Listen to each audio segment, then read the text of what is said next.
investigator is studying the association between exclusive breastfeeding and body weight in infants. The body weight of 15 exclusively breastfed infants at the age of 6 months are measured. Results are shown. So there is 15 patients and the weights are given. One of the computed measures of central tendency is 8.5 kg. Okay. Which of the following characteristics is generally true about this measurement?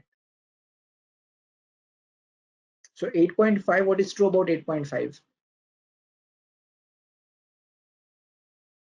Whether it is the 50th percentile of a set of values, it is not applicable for qualitative data analysis, it is resistance to outliers, its values occurs only once in a data set,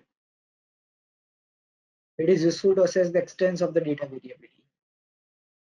I'm glad Rusti has already answered it. I'm very glad that you are answering it this quickly. I appreciate it. I really appreciate it. I'll show you the table. Yes, I am started. Yes, Raj is also answering it. I appreciate all of you, Raj, Nihit, Krishti. Keep answering it. I want all of you to answer this. Okay, since majority of you chose option C, we'll go with the option C. Some of you also chose option D, but there is nothing like mode in this particular. Once occurs only once, it is something like the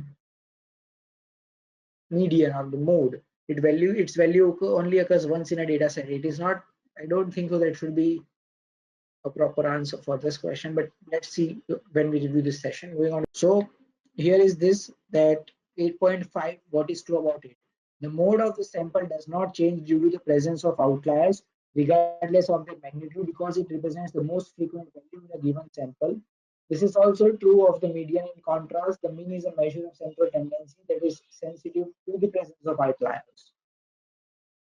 The option D is incorrect. The mode represents the most frequently measured values in a given sample. In samples in which each value occurs only once, there is no mode. Okay. Therefore, it cannot be the answer. Thanks for watching. Please give a thumbs up and subscribe for more.